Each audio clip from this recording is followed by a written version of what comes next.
Okay, we can get started. Hello, everyone, and thank you so much for attending. Welcome to the EMN Career Development Workshop, Steps Towards Independent Research.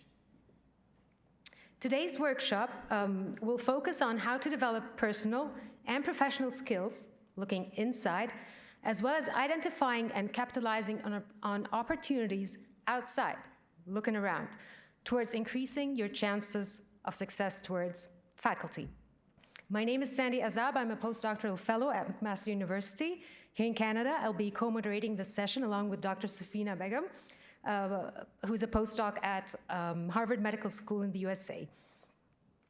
It is our great pleasure to have with us today three very distinguished speakers. Professor Jules Griffin, Director at Rowett Institute in Aberdeen, UK. Thank you for joining us. Dr. Krista Zanetti, Program Director at the NIH Office of Nutritional Research in the USA, and Dr. Russell D'Souza, Associate Professor and Nutritional Epidemiologist at McMaster University in Canada.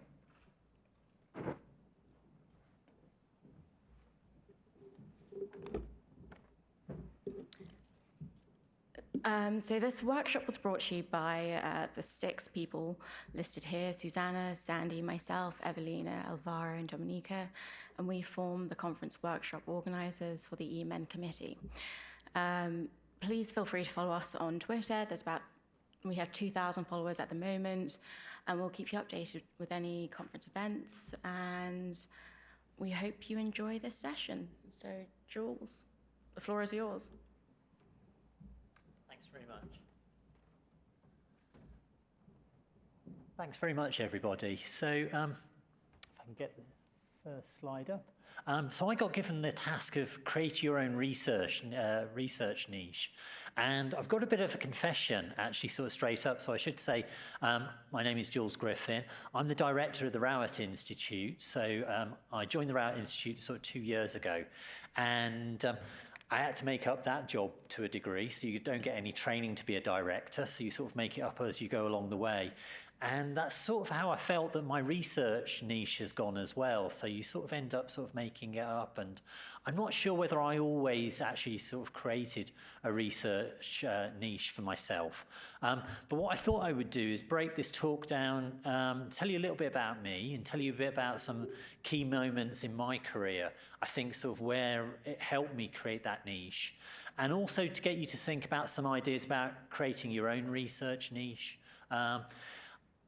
As I hadn't actually created my own niche myself, what I've ended up including is some examples about where we've looked at the Institute and looked at what we do as a unique selling points, and then tried to sort of mold that into the future. So we've got a short-term strategy, and you'll see that we've got a long-term strategy, and then we've been creating a strategy to try and link those two things together.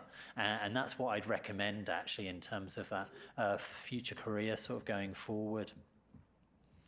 So, like I say, no, I don't sort of consider that I'm an expert in terms of my niche. It's actually been quite opportunistic at times. And at times you sort of fall into certain research areas, and that can be incredibly useful. And at other times, I think it is worth actually taking some time out. Another confession and a bit of an apology beforehand. I've also got to that age when they might ask you to be a director of various things, but also where my eyesight is failing. So I'm struggling a little bit with the screen at the moment, but that's my fault. And it's more scary actually when I'm driving these days. So I've got a couple of slides about how we've created that research niche for our institute, and I think that's kind of useful. And it was easier for me to sort of step back and think about something as an institute rather than myself. And then some words of wisdom from people that I've had as mentors sort of previously. And also, you sort of think, well, you get exposed to some great scientists, so I'll go along and sort of get some help from them in terms of how did they create their own sort of research area. And you'll see that actually some of the advice that you get is incredibly bland from some of these great people, but they stuck to that advice and they made it happen. So a personal introduction. So I was originally a Royal Society Research Fellow, and I was awarded this Royal Society Research Fellowship to develop tools for metabolomics in human disease. So this is going back to 1999. I don't want to know if anybody wasn't born then, but that was the first fellowship. And the fellowship actually gave me a huge amount of freedom in terms of we're in the early days of metabolomics. And I could pretty much sort of do what I wanted in terms of that fellowship. I then became a group leader at the University of Cambridge, and in 2016 I was made Professor of Nutrition and Metabolism at the University of Cambridge. And while I was there, I was also a group leader at MRC, Human Nutrition Research. I was head of section for biomolecular medicine at Imperial College, and then as of 1st of July 2021, I joined the University of Aberdeen to be the director for the Rowett Institute. And in terms of my research niche, one of the research questions that sort of came up along there was why are fats bad for the cell? You know, why do lipids actually upset cellular metabolism? And that's been a guiding light for probably the past 15 years, 20 years in terms of all of the research projects. Well, not all of the research projects, but the majority of research projects which occur in our lab. And that would be the research niche that I've tried to sort of adapt going forward. I don't have a pointer, but, oh, is that me? Yeah. Oh. I don't have a pointer down here, but you can see some of the key areas, and just down on the bottom left-hand side is my family in front of the Rowett Institute down there. So in terms of key moments in my career and that help you sort of form those research niches, I've already mentioned that I was a Royal Society Research Fellowship. I held it first at Imperial College and then at the University of Cambridge. And at Imperial College, we were being exposed to some new technologies that were being developed around metabolomics at the time, although we referred to it as metabonomics in Jeremy Nicholson's lab. And I think this is sort of where the opportunity sort of comes into it. It was a great opportunity in that we were right there at the start of an area being developed sort of going forward. And it helped us, helped me to sort of think about sort of where I would like to take that forward as I moved further into my career. The nice thing about the Royal Society Research Fellowships is that at the time, you only had to write a 3-page or a 4-page, I think, fellowship overall, and it could be incredibly vague. It was for 10 years of funding. You got 5 years in one tranche, then 3 years, and then 2 years. And at the time, you could get in touch with, I think the guy's name was Keith Wilde, and if you wanted anything, Keith was an amazing fixer. So, you know, he wanted to go on a particular conference, and he'd say, Jules, you've spent out all your conference money, I see, and but I'll let you move, you know, some consumable money around if you make a good case for why you want to go to that conference.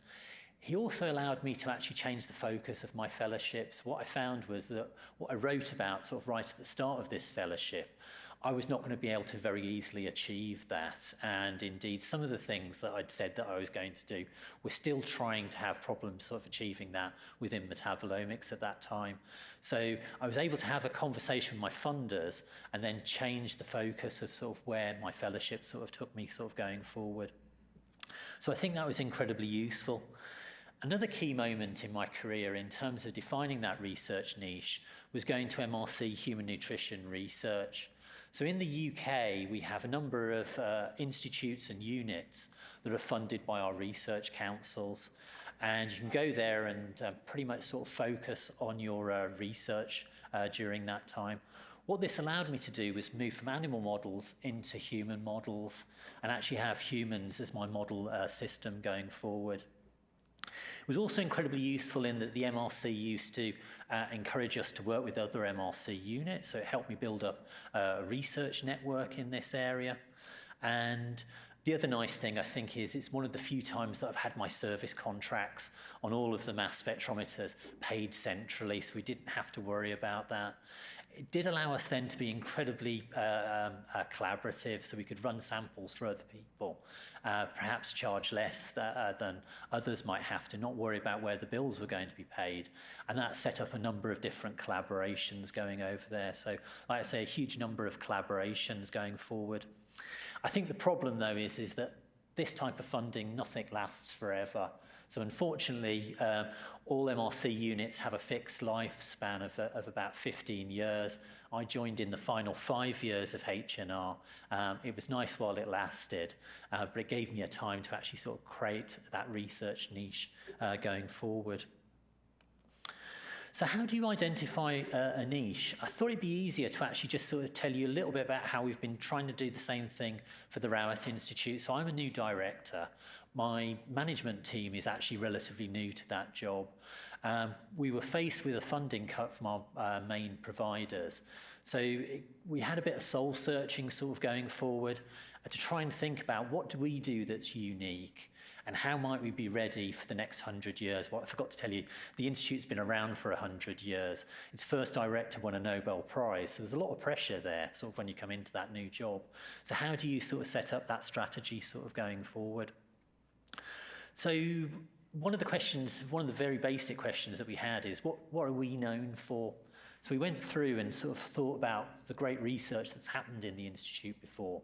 What were we known for and what could we still do? So we're known for food security, human nutrition, the microbiome and analytical chemistry. So we've got 2 Nobel Prizes, one in food security and analytical chemistry. So it's like we definitely want those bits, and we would like those bits, in terms of that unique selling point.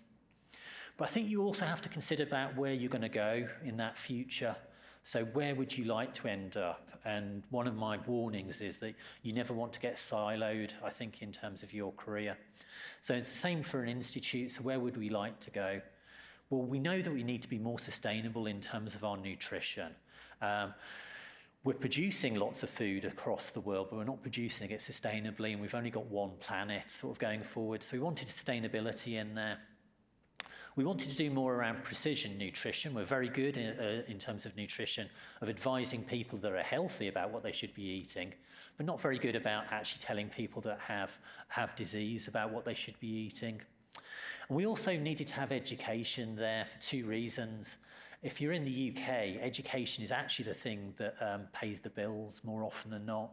But it was also a realization that really the people that were doing some of our great science are those early career researchers. So how do we get people to come into the field, and how do we move those forward? We also looked at sort of what the opposition was doing to a degree. So many of them aren't really our opposition. They're actually our collaborators to a degree. But what do other institutes are doing in terms of their research niche? Is there anything that they could sort of tell us there? And that helped us also sort of identify our unique selling points. So what do we do as an institute that other people don't necessarily do? And then we also looked at what our stakeholders were, and probably for you as early career researchers, your major stakeholder at the moment is your PhD supervisor or your postdoctoral supervisor or your mentor. But you'll do other things sort of during your career. So you'll have a stakeholder in terms of your director of teaching and what you might be able to do for them going forward. And this helped us then sort of develop our mission statement, so promoting sustainable nutrition and improving health and well-being through world-class research and education. So I'd encourage you to sort of sit down on as an individual and sort of think about the same sort of things. What are your unique selling points, but also where would you like to go and go about sort of achieving that? And then for the rest of the talk, it's almost sort of random musings in terms of how I've sort of tried to do this in the past, and then also sort of looked at different ways that you might sort of do this type of sort of analysis going forward. So one way that you might have come across before is a SWOT-based analysis. So, and on the right-hand side, you can just see that you can do this basically on the back of an envelope. So I did a brief sort of SWOT analysis, sort of imagining a new grant application that I might be sort of putting in and going through sort of strengths and weaknesses that you might have for this type of analysis. And it's very simple. You just have a series of headings and you identify what your strengths are, what your weaknesses might be, what the opportunities are, and what the threats might be. So I sort of rather randomly sort of began to sort of jot these down. And you might decide that actually in terms of this grant, for example, your strengths are the access to particular core facilities, access to particular expertise and things like that. I've identified a weakness that I'm not particularly good at bioinformatics. I actually don't have the time these days to actually sort of keep up to date on that. So, but I've got a friend, Fabian. Fabian's in Toulouse. I'll give Fabian a call for this, and you can then sort of mitigate some of those weaknesses sort of going forward. It's worth also jotting down opportunities, but also those threats. So what's going to stop you from achieving this sort of going forward? And if you're building up a research niche, remember this is a long haul, you know, sort of going forward in terms of this type of analysis. So there might be a number of sort of long-term threats. So I have down here sort of, I think, as my threat is around teaching and oh no, actually it's around administration. I told you I can't see very far. I can see it better on there. So talk to school for better support in terms of administration. So at the moment, I'm finding that my job entails a lot of administration up there. But you can begin to sort of organise these types of things sort of going forward. So I think another message I'd have is have a strategy for how you might go about achieving your niche, your research niche. Very few of us are sort of get a research niche directly from a PhD. Some people have amazingly productive PhD studentships. Most of us will spend possibly another couple of postdocs, maybe even sort of a fellowship before we've identified that research niche. So have a think about sort of what the strategy might be. And I'm very guilty for drifting into research. It's not a major crime, you know, it's been a great way for paying for stuff within the lab. But you do end up actually forgetting to do some of your own science, I think, sort of if you drift into different projects. Really the key thing, though, for a strategy is have some time to think, and we probably all don't do this enough. So take out an afternoon or take out a whole day and actually plan out this strategy, go from the start to the end, and think about how you'd want to put that together. For me, I find it very useful to have an annual review, and I find the annual reviews sort of when I'm on the other end of those, doing those annual reviews, very useful to identify sort of where people are going and how you might help people to get there. So the nice thing about an annual review is you get to sit down for an hour with somebody and actually begin to sort of plan out this as a path. And again, I think we're very guilty that we tend to get sort of very bogged down in terms of our research and don't spend time for doing this. I've got down here, send a postcard to yourself. So I went on one of these courses around leadership, and one of the things that one of the people that were leading on this did was took a postcard off everybody, and we wrote down what achievements we wanted to do at the time. So this was a research fellow, and they posted it 6 months later, and you got the postcard back. And then you realise you hadn't actually done any of the things that you said that you wanted to do down there. But I think, you know, having something like that to sort of, you know, either through annual review, spend some time sort of doing that. I have seen this done to amazing efficiency at certain times. So one of the things that I witnessed, I was a postdoctoral research fellow at Mass General Hospital, and it was when they were just getting into smart contrast agents, and I witnessed a group there that went away for 3 days and planned out their next 5 NIH grants, and they got funded, got Nature papers off the back of this, and it was very impressive sort of doing that. So do spend some time to sort of for plotting. I asked Sidney Brenner. So Sidney Brenner, 2002 Nobel Prize winner for C. elegans. We just got into C. elegans, and thought I'd go along and tell him a bit about my research and get some good ideas in terms of C. elegans metabolism and how I'd get this work funded. And he turned around and just told me, get on and do it. That was his big bit of advice. There you got from a Nobel Prize winner. I think sometimes you just have to be focused and just get on and do it. Moving on from the PhD or the postdoc, I think this is actually a key moment in terms of career development, and it can be sort of quite difficult, you know, in terms of how do you carve out that research niche. So your supervisor is already doing that type of research. So how would you sort of then sort of, you know, potentially sort of take off part of that work? what I'd recommend is actually having a chat with your supervisor, or if you're a postdoc, with your supervisor or mentor, and actually talk about it and sort of talk about what your ideas are in terms of taking it forward and what their ideas are. And in some cases, what's worked in the lab is that I've had people go off lectureships where we've agreed that they would bleb off a bit of that research and they would focus on that and we would focus on other things. It's also just incredibly useful as a sounding board to get some ideas back behind about what your research ideas might be. I think another key thing actually as well is that if you are going into that stage where you become independent, is think about having that first paper together, that first paper where you're independent from your PhD supervisor or your postdoctoral supervisor. So for people that have got fellowships, I know that's been an important moment when they've been the corresponding author and been able to show that, you know, that actually they are progressing their own research going forward. I had a little think about sort of where to advise you in terms of sort of finding that research niche. And this is incredibly difficult because, of course, if I knew where all the research niches were, I'd already be doing it elsewhere. So, you know, in some ways, you've got to come up with your own ideas here, and each one will be personal to you.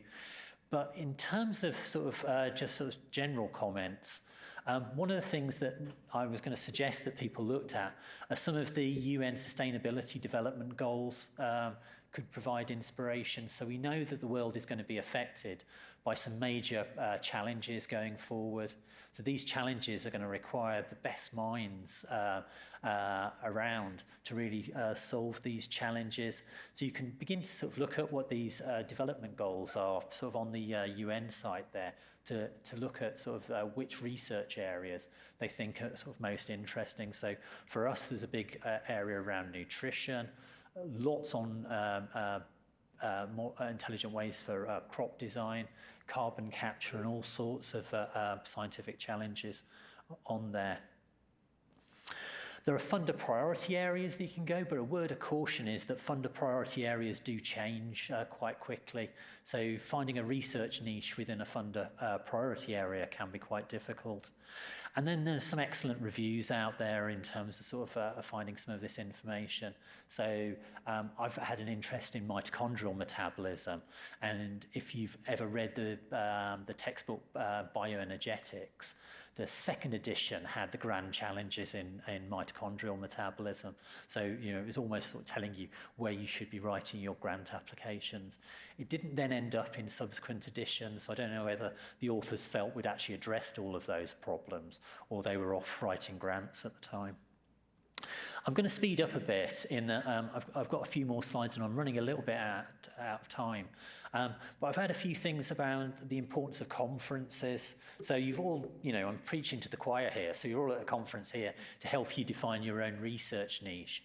But I would also sort of encourage you to sort of think about going to other conferences, you know, some that are biological focused and some that are technique focused, just so that you can stay abreast of what's going on in the field. And also, you never quite know when you're going to go to that talk, which, you know, the light bulb moment will come on. You know, I found it very useful to go to cardiology meetings to find out about cardiac metabolism and where those research areas would be growing. So, yeah, like I say, my advice would be a combination of sort of technology or biology/medicine sort of focused conferences. Departmental seminars are a great place as well to sort of decide sort of where your research niche should be. So it's a great thing to hear about things off your radar. So you wouldn't necessarily, well, I wouldn't necessarily go to plant breeding conferences, but actually having a speaker coming in about plant breeding has taught me a lot about their genetics and how we might do sort of some research together. And it's also helped me understand actually what some of my colleagues are doing sort of within the department as well. So it's not always very easy to understand from them, but from understanding sort of from the speakers can help. A little warning about not being siloed, and really the message here is don't get stuck in sort of what you're doing, sort of going forward. Sort of, we all have to evolve sort of over time, and our research will change. So I'd encourage you to get out of your comfort zone, and that might be going to that conference that you don't know very much about the topic area, but you can still sort of learn a lot in terms of that going forward. And a little bit of advice down the bottom from Sydney Brenner. Came up with meet only interesting people. So I don't know whether you can just meet only interesting people, but I think the message is to get out there, out of the silo, and not be sort of stuck doing the same things that you were doing sort of for your PhD or postdoc sort of going forwards. And benefits of having a niche in terms of teaching.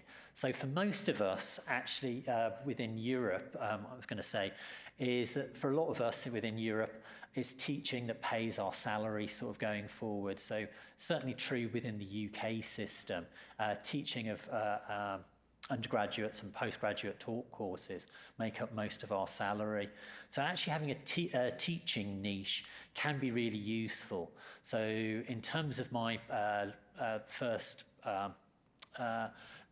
full-time sort of faculty position, it's called a lectureship in the UK, and I was awarded the lectureship in part because of my teaching niche. So I did the first year teaching for all of the medics and all of the biologists at the time.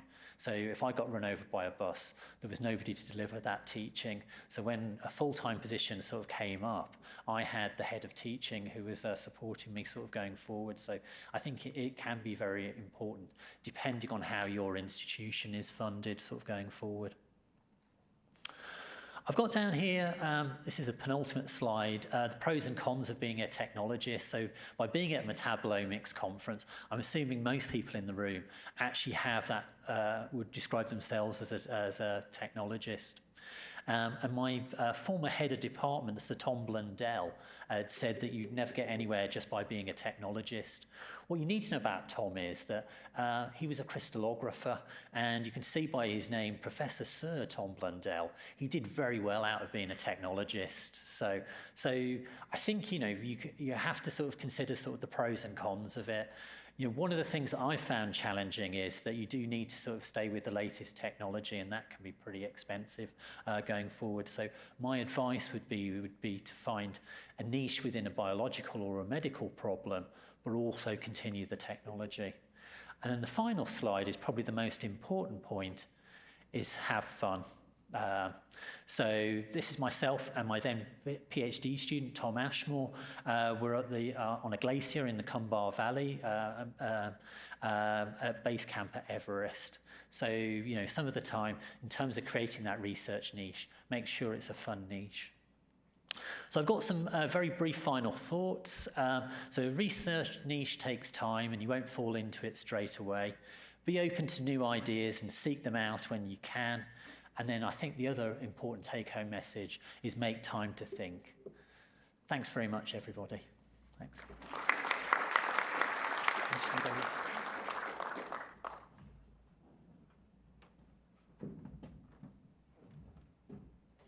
We'll have time for questions after, but we'll switch to our next speaker, which is Krista Zanetti from the NIH.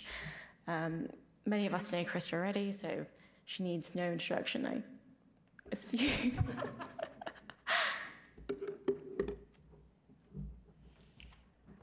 All righty, everybody. So first I'm going to ask you all to stand up. Everybody up. It's been a long day, and my talk is not going to be nearly as exciting as Jules going to talk about funding. So when I say at the count of three, I'm going to do a count of three, and everybody yell metabolomics, then you can sit back down, okay? 1, 2, 3. Metabolomics! Okay, sit back down. I hope you're all awake now.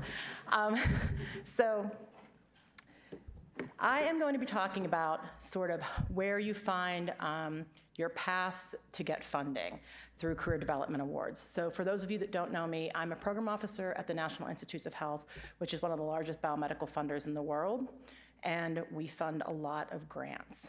I have been on the administrative side of science for the last 13 years, most recently in the Office of Nutrition Research and the Office of the Director at the NIH.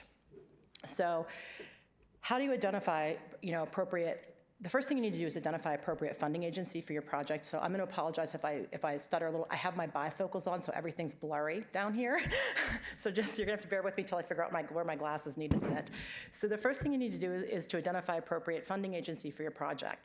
So you want to go and you want to review funding agency websites regarding scientific goals.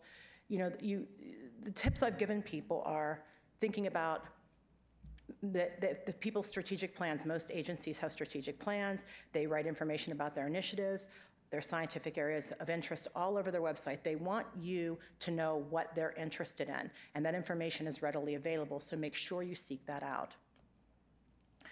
Then a lot of people don't want to do this for some reason, but you want to confer with the agency contacts for grants if it's permitted. I put my name down and I'm a contact for a certain funding opportunity. Not that many people necessarily contact us, and I think that the ones that do contact us have a tendency to possibly do a little bit better when their grants come in, their applications come in. And you use that contact to assess the fit to the agency or program of what you want to submit, as well as deciding on what the funding mechanism and what's appropriate for you to submit to. And then you definitely, I can't get into this in detail in 25 minutes, but you definitely have to review the agency application submission and review procedure. Without that, you're going to have a lot of problems. So don't breeze over that. I mean, that's really tedious and it's kind of boring, but you have to know these things like how you're going to be scored, who's going to review it, what study section's good for you. All of those things are critically important. And you also want to examine current and new funding opportunities. So, you have your current ones, but sometimes they will release early and say this funding opportunity is coming available. You want to pay attention to those things. You can look at agency websites, newsletters, Twitter. You can sign up for weekly and monthly agency announcements. NIH has no, there's no end to the announcements they make in this space. The other thing is, I'm going to use NIH as an example. This talk's going to be more general. I'm going to just be using NIH as examples, but I think most of what I'm going to say is appropriate in a general sense, since not all of you may be getting your funding in the United States.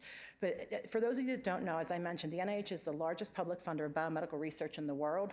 They have 27 institutes and centers, okay? And each institute sets a specific research agenda, and they each focus on a particular disease or body system. So if you're interested in cancer, you need to apply to the National Cancer Institute. You have to pay attention to the structure of the agency. And every agency is different. Doesn't matter what country you're in or where you're applying, you need to understand how that institute is structured so you make sure you know where you're applying and what you're applying to. And the reason I say that is because missions may differ. The mission of the National Cancer Institute is not the same as the National Institute of Heart, Lung, and Blood. It's not the same as the National Institute of Minority Health and Health Disparities. But that's all under the National Institutes of Health, so you need to understand what you're applying to. Also, policies differ within agencies, so you need to know what those policies are, maybe funding mechanisms, the pay line in which they're going to fund to, so pay attention to all of that. I just have this up here that you need to then identify funding opportunities. So this is just a screenshot of, NIH has a page where you can go and literally type in like for me, it would be like metabolomics and epidemiology or metabolomics and nutritional epidemiology, and it'll pop up a whole list of every funding announcement and contract you can apply to. Now, this is the National Institutes of Health as an example, but I suspect that most agencies or funding institutions at least have a page listing what funding announcements they have and that are active. So then comes the next thing. You have to, even though you find all these funding opportunities, you have to apply to the correct funding opportunity. Now, I don't have a pointer, so this may be a little bit tough to get through, but I'm going to try to take you through it. On the right-hand side, so this is some of the grants at funding opportunities at the NIH. We have fellowships and career awards, but we have ones that are for pre-docs. We have ones that are for diversity. We have ones that are for institutions. We have ones that are for postdocs. We have ones that are for career transition. We have ones that are for independent scientists. We have ones that are for more senior scientists. When you go in and find these, these funding announcements, you need to make sure that you qualify for it and it aligns with what your current goals are at that stage of your career. So I think there's 20-some listed here, and that isn't even all we have as far as what types of grants. Now, today I'm gonna, oh boy, did it not go? Oh, it's gonna skip that. Okay, so what I was gonna point out is that the ones in purple are the transition awards. Those are like sort of the K awards. I'm gonna kind of frame, oh, thank you. Thank you. I'm gonna kind of frame, what I have in this sort of purple area, because I think that's the easiest to get through, because that talks about more mentoring and career development than some of the other ones. Now, what I'm going to say, though, is also general. So a lot of what I'm going to say is going to be applicable to you no matter where you are in your career. So the big important thing is plan before you write. Start early and absolutely know your timeline. Identify a project that fits within your overall professional goals and the organizational goals. If you're applying for something the organization isn't really interested in, and there's two things that score the exact same, they're going to say, well, we're more interested in this one because it aligns with our priorities, and they're going to pick that one to fund. So you have to think about those things. You want to assess your expertise, resources, and strengths to approach the project, and really think about that. You want to assure that the project has not been done before. So you're going to have to do some research on whether this project's been done before. And, and then you want to involve your key collaborators in planning. Like, you're not, yes, you're writing this yourself, but not really. You have mentors, you have people that can help you review it, think about it. Big teams write these things. For career development, it's mostly you and then probably some few trusted mentors. Then as you move on in your career, you're going to have teams of people writing them. So this is moving on to what has already been funded. So I mentioned that, but I wanted to talk a little bit more about it. You really, when it's time to apply for funding, you have to review the research funder's portfolio. You can look at agency databases, and there are resources. NIH has a ton of them. I don't want to get into it because I don't want to get too NIH specific, but I think a lot of agencies have this. And you need to research funded grants, and that'll tell you, am I being duplicative? But also, it might identify some scientific gaps that are really exciting for you that you can fill with your research area. You can fill it, and then you're focusing on that. You're excited, it's your research area, but you're now filling a gap that's a priority for an agency, and they might be really excited about it to fund it. You also need to figure out where to find the instructions. This might be very simple, but you have to know the instructions for writing the application. I don't know if you ever looked at an NIH application and the instructions, but it's kind of a lot. So you don't want to wait till the week before to do it. You really, really want to look at the stuff long in advance. You want to know what peer reviewers are looking for. You want to know how you're being scored and what you're going to be reviewed on. I just mentioned that. And then also, are there any additional review criteria? Protections for human subjects, vertebrate animals, biohazards, all these things. You need to know if those all need addressed in that application, you have to address them in the application. And then you also want to think about additional review considerations. So, proposal development. What is required in a proposal? I'm going to go through some common things that are required for career development awards. So you're always going to have specific aims. If you are applying for career development, a lot of times, you're going to need a candidate statement. And that could be background, career goals, objectives, career development plan. You're also going to need a research strategy. That's going to be significance, innovation, approach. And you're going to possibly, at some of these awards are mentored awards. You're going to need a mentoring plan that you have to write out. Then you'll need statements by mentors, co-mentors, consultants, contributors, whoever's working on this with you.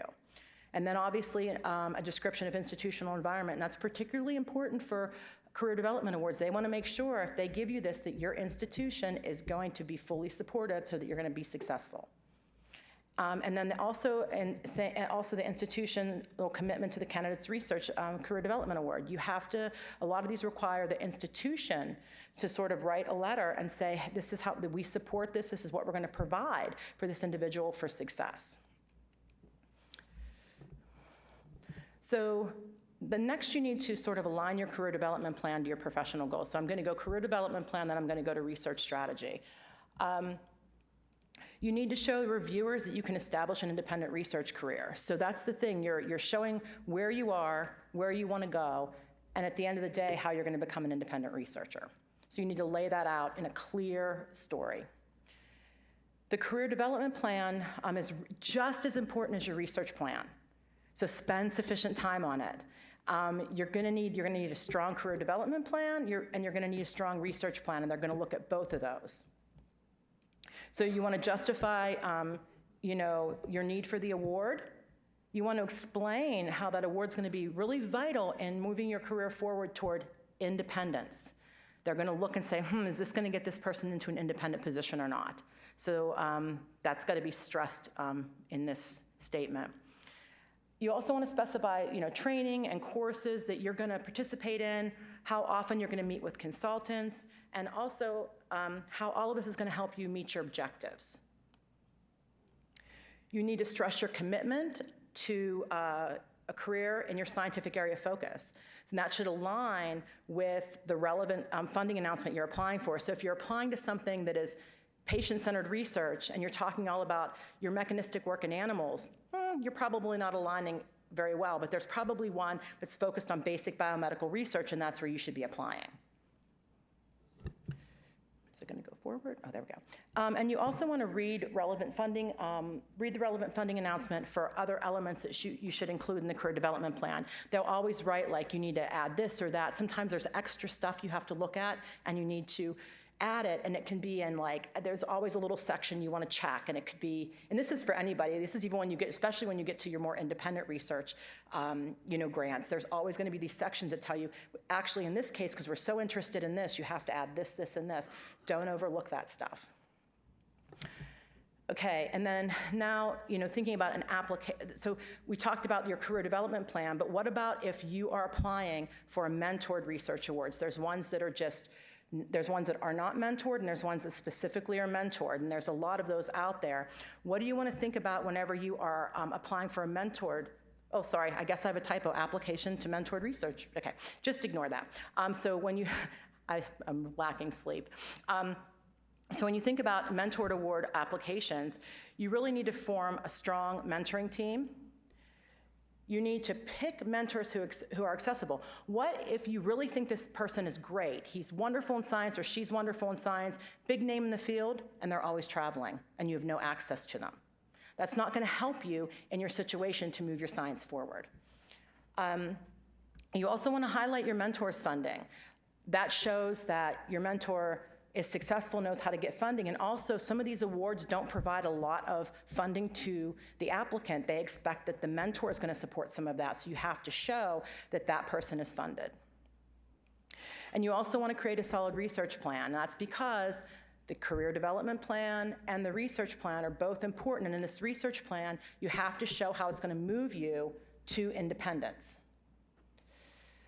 And again, mentioning again, you need to get good reference and institutional letters. Those need to be strong, they need to be clear, and they need to show how you're going to become independent and what resources they have to support you throughout your entire fellowship, the entire award, and then how that's going to project on to when you're going to start applying for awards that like the RO1s and the things that are going to be more independent awards.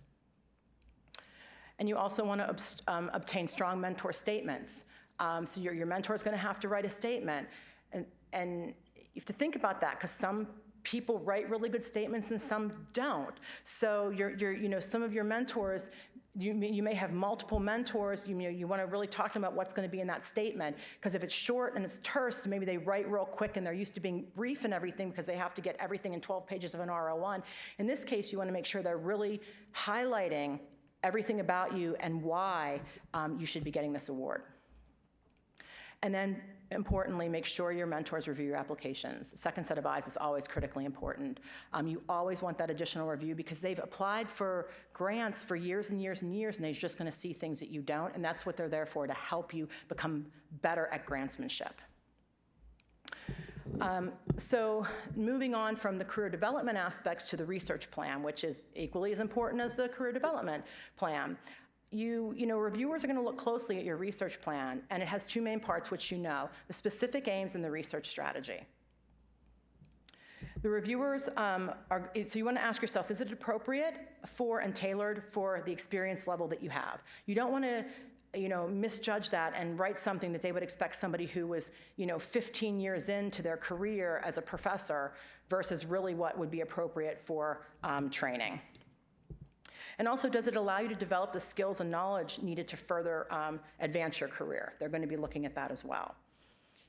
It needs to demonstrate innovation, address potential limitations, and indicate the skills that you're going to gain during your course of research. And then finally, whatever research you put in that plan, it has to relate to your scientific research, your scientific career goals. So it's like a twofold thing. Both of those statements have to kind of complement each other and make a story about how one is going to complement the other, and the two of them together are going to get you ultimately to that independent research career that you're looking towards. And then you want to explain how you're going to achieve your objectives in the time you request. I'll touch on that later, but you really need to be sure that whatever you're proposing can be achieved in the time, the length of the award.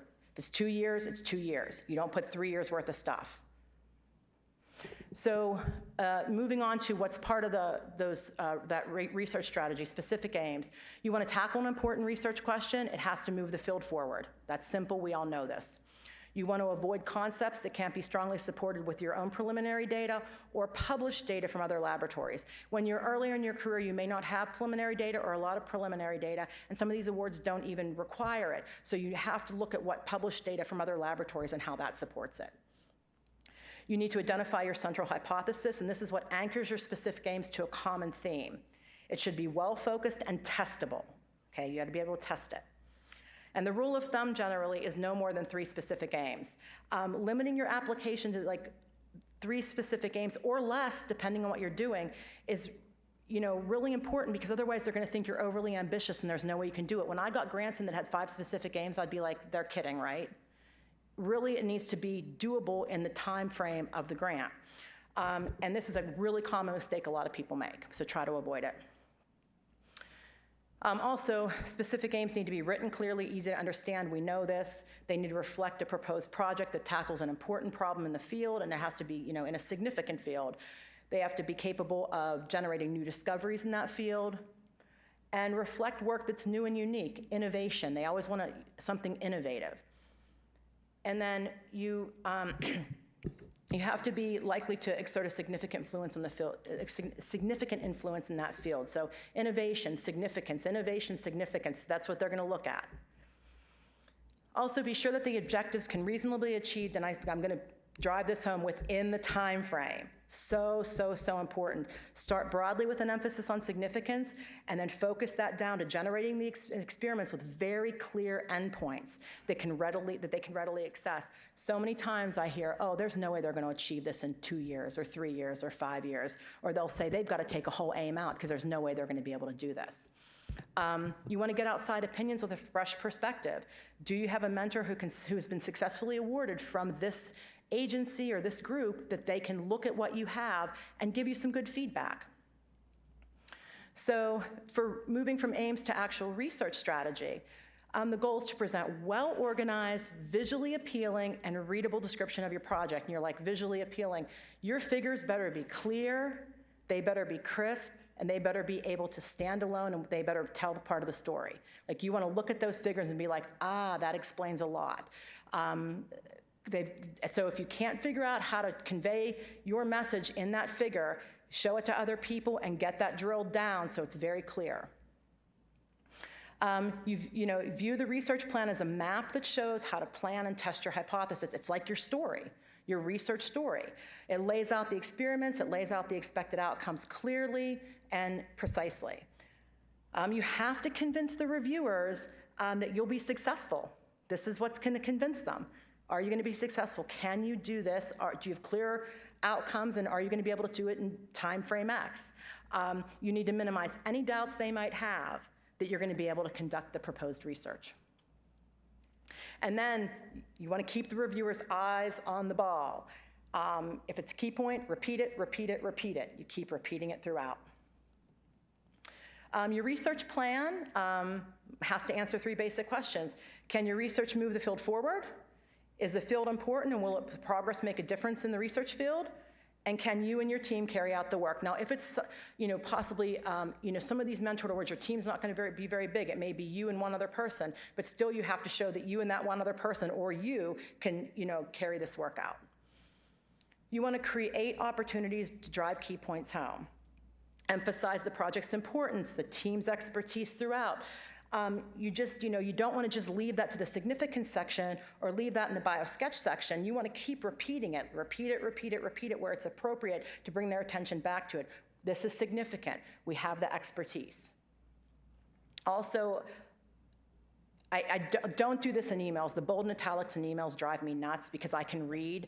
But in your grants, please add more emphasis by bolding and bold italics. Bring their attention to the key points you want them to notice. But please don't send me an email with bold or bold italics. Describe all the strengths and limitations of the study. How will the limitations be addressed? Not only do you have to state the limitations, but how are you going to address them? And every proposal you put in is going to have limitations. So the abstract, it's the most often read section of the grant application. It should address the project's broad, long-term objectives and specific aims and include a description of the research design and methods for achieving the stated goals. Now, we all know how to write an abstract. I'm not going to go through the points of the abstract, but I have it listed there. The general, background, rationale, aims, everything we've written for our abstracts to get us here today.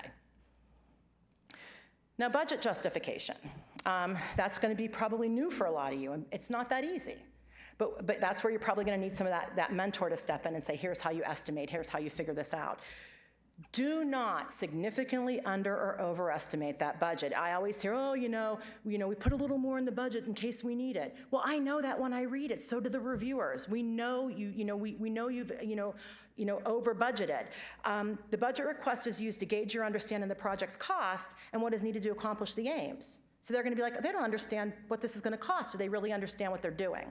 So you want to anticipate, and you also want to anticipate salary and operating costs for out years. You want to provide an adequate description of expenses. Provide a clear justification for the expenses for each project period of the grant. If it's 2 years, year 1, year 2, and then the cost of the entire project.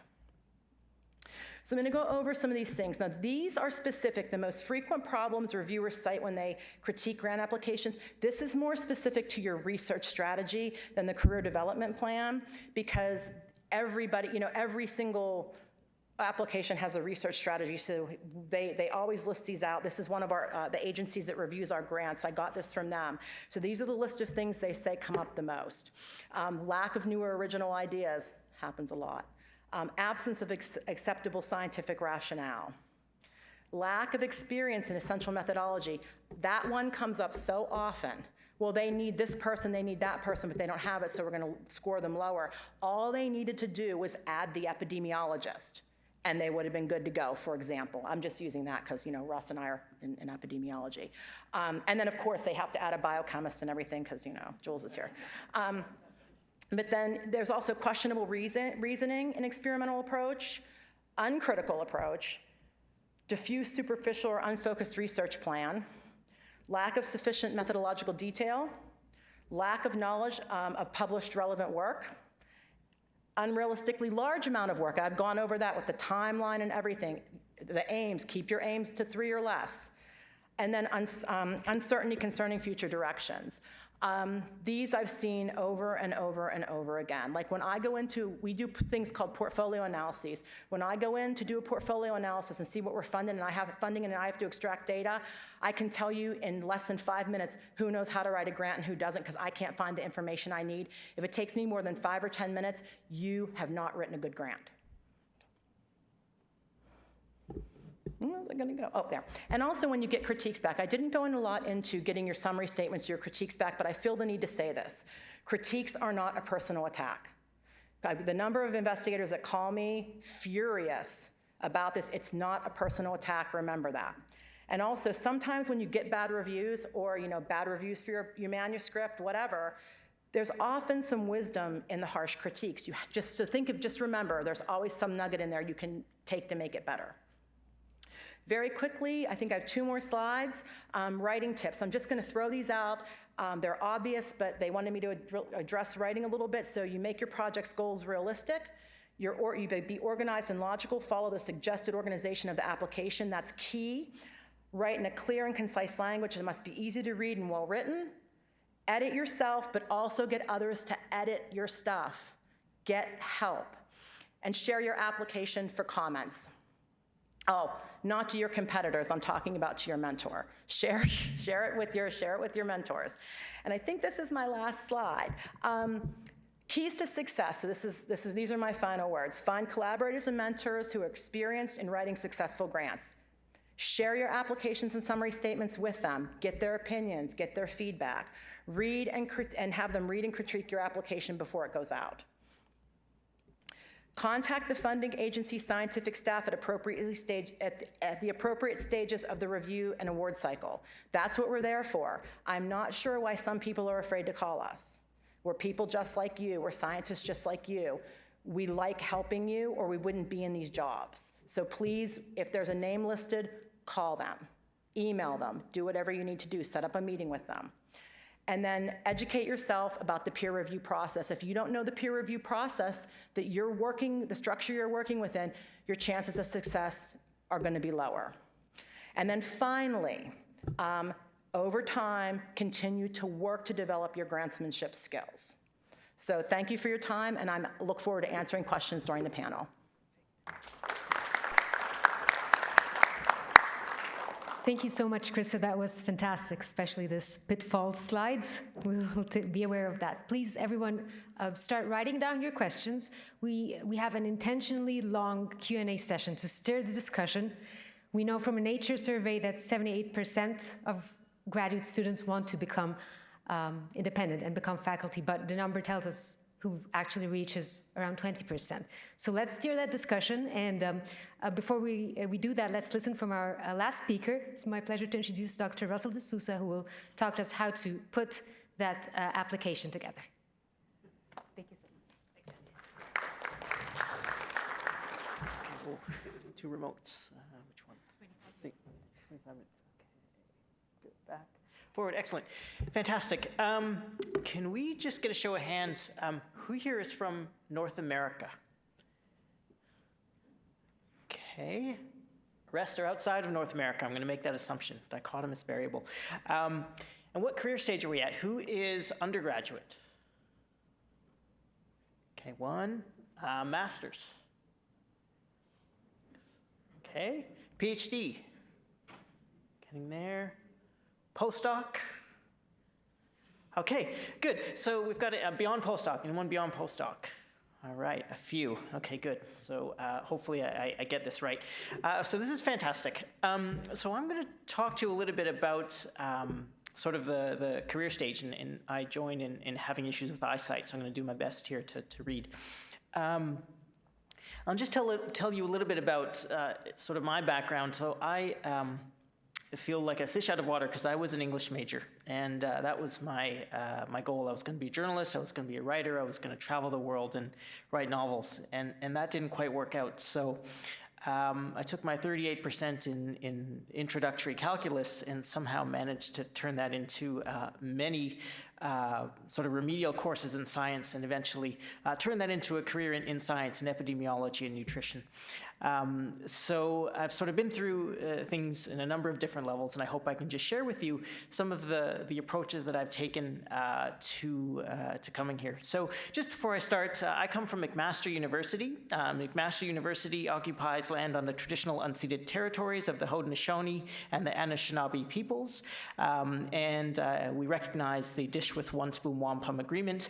And the Wampum Agreement dictates the relationship of peace, allyship, shared resources, and stewardship that we all must maintain with the land and with each other. So it's with that spirit that I come to you today. So one of the overarching questions that we had at this talk is, how do we get there from here? So the first question that we all have to ask ourselves is to know where there is. So is this academia? Is this pharmaceuticals? Is this clinical? By show of hands, who's looking for academia as your next step? Okay, good, pharmaceuticals. Okay, clinical? Getting there? What did I miss? Government, government, okay, good. All right, anywhere else people are looking for, just feel free to shout it out. Don't be shy.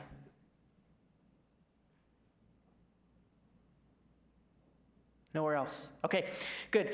Okay, so that's sort of the first stage, is just figure out where you want to go.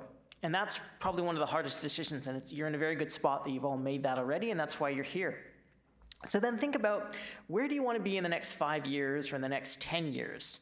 Another question I ask, and I ask my mentees to ask themselves is who has a career that you want? So who is doing something that you'd like to do? And I always suggest talk to them. Generally, when people get to a certain age, they don't mind talking about themselves anymore.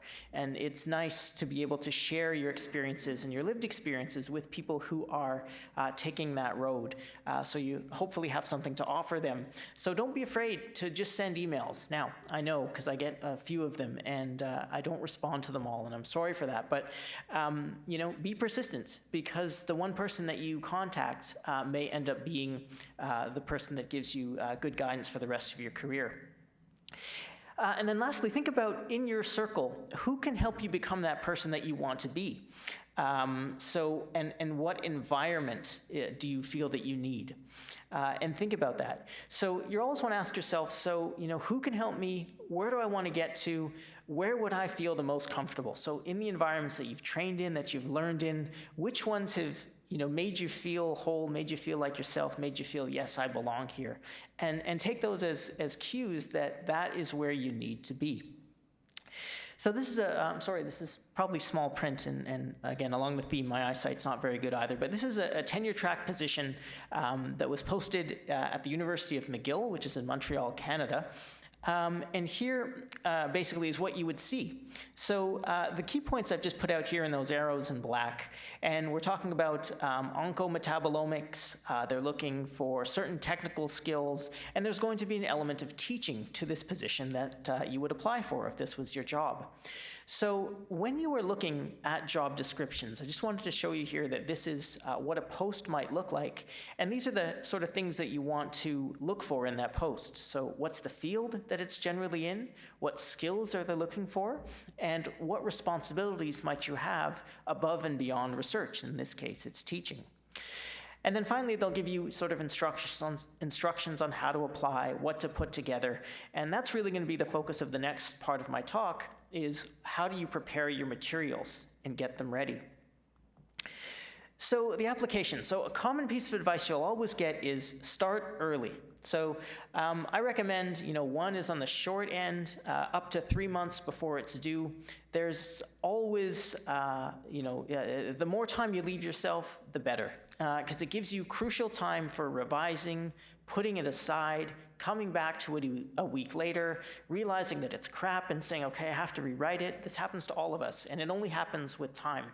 And unfortunately, I know many of us are always in a rush and doing things sort of when we have to, but for this, which is a very important document, take your time. Try to start early and think it through carefully. The second thing I suggest is you read the department mission and vision. So go to their webpage. Hopefully it's up and you don't get a 404 error and it's up to date.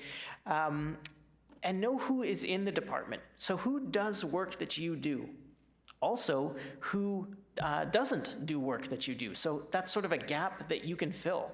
And have a clear understanding of that. So when hopefully you put in your package and you're successful, you can speak to whose research your profile aligns with and where you can fill in some of the gaps for them. Can't emphasize this enough. Have many people read it over. Why? Because you are blind to your own flaws. We all are. We can't see them. We're going to read something. We've read it over 1,000 times. We think it's perfect, right? Then we give it to someone else and they say, this needs a lot of work. And we just can't see that. We're blind to it. I also encourage you to get people who are outside of your field to read it.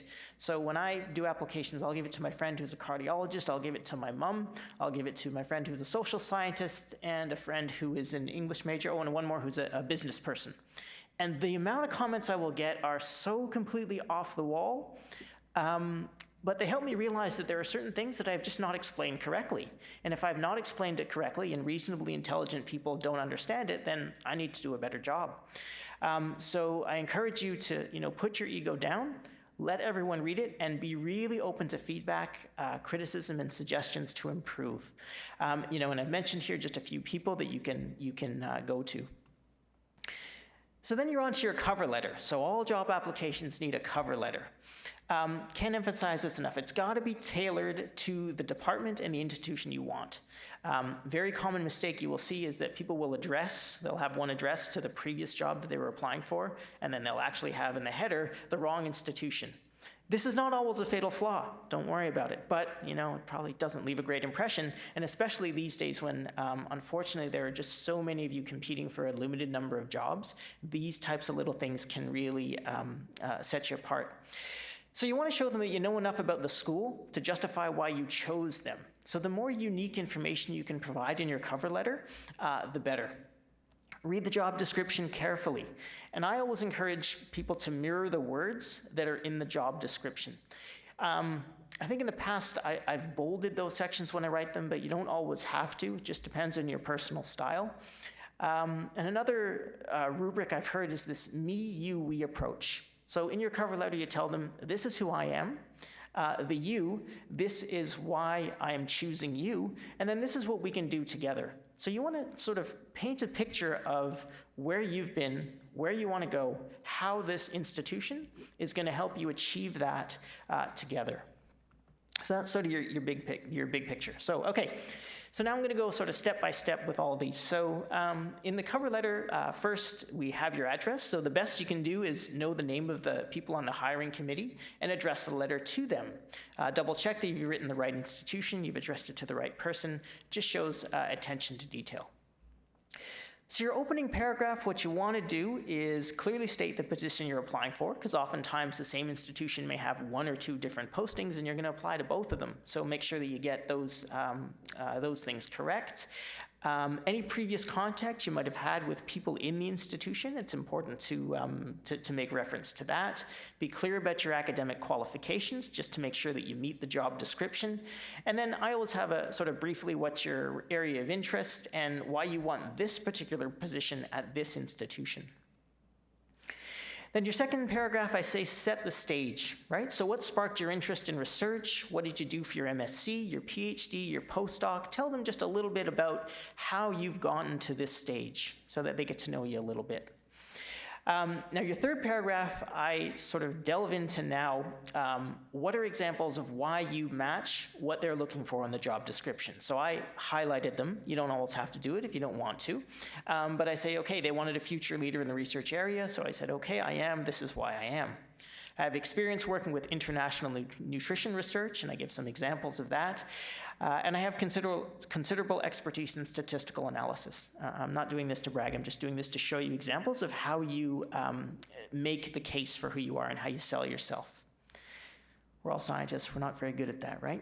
So third paragraph, again, examples of how you match the call. I've done a few here that are more specific to metabolomics, which is not my core area, but again, showing them that you have the necessary technical expertise, that you have the ability to write and develop analytic protocols, and that you have specific and in-depth knowledge of particular techniques. And you want to give them concrete examples so that they can always go back to this letter, and they're really clear that you know what you want and that you know why you belong in this position. Now, there's always going to be a piece for most academic positions on teaching. And one of the important things I find is that many people that are going into academic or research positions, teaching sometimes comes second on the list, right? And in big departments, they're always struggling to find people to teach courses. So a very simple thing is tell people in that letter that you want to teach, that you enjoy it. It might just set you ahead of some of the others. And then the other thing that I get is, and I'll talk about this in a minute, is teaching experience, which is sometimes difficult to get.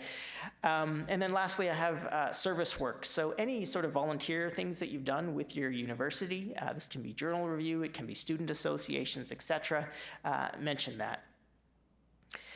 Okay, so moving on to your resume, generally pretty standard, page 1, just have your full name, your contact information, education, your position, any awards and distinctions, so that really on that first page, you really stand out as being fit for the job, and this is what you're going to bring.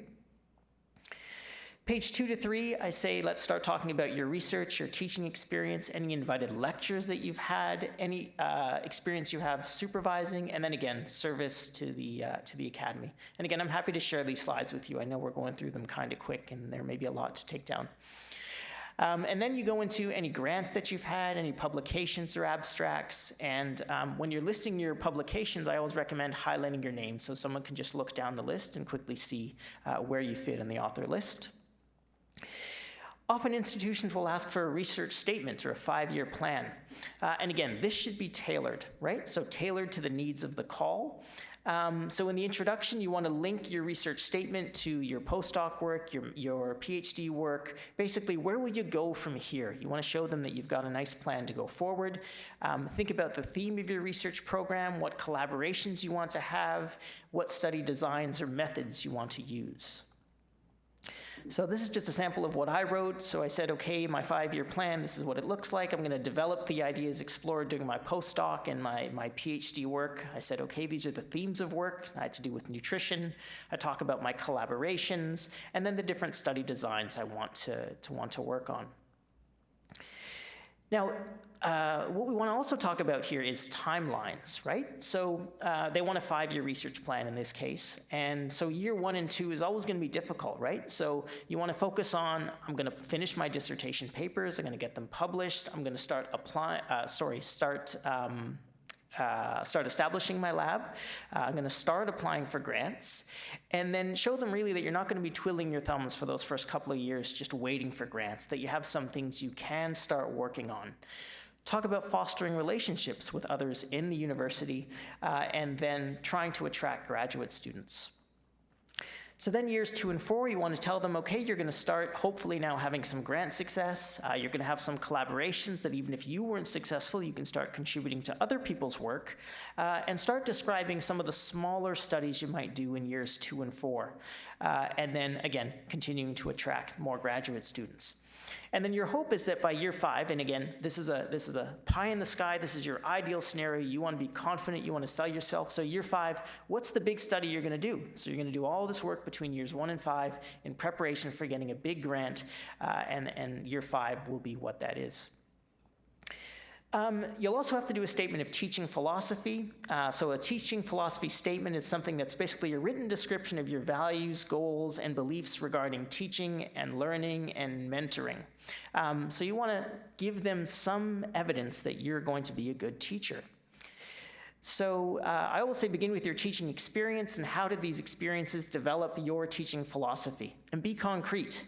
The common question that I always get is, what if I don't have any teaching experience? I encourage people to think about translatable or transferable settings. So if you've given swimming lessons, if you've given coaching for sports, if you've tutored, if you're a clinician and you've seen people in clinical practice, all of these are teaching moments. And you can translate those into saying, even though I've not, had a full university course and I've not taught one, I do have teaching experience in a number of different avenues. So be creative and really sell yourself here. So this, again, I'm sorry, it's small print, it's too small for me to read. But basically, this is how I put together mine. I had a colleague that I had met early on in my career who was a very good teacher, and we just had a few chats about this, and he had published a paper on that. So I read the paper, and I said, okay, this shows that I've given some thought to how I approach teaching and mentoring. And the bits there I've highlighted in yellow, I think, are more specific to what I believed about teaching, what I still believe about teaching, is that when someone's finished a learning experience with me, I want them to leave understanding what they should have understood and able to apply it to new situations. So just think a little bit about if you had a student or a group of students, what would you want them to learn, and how would you ensure that they learn it?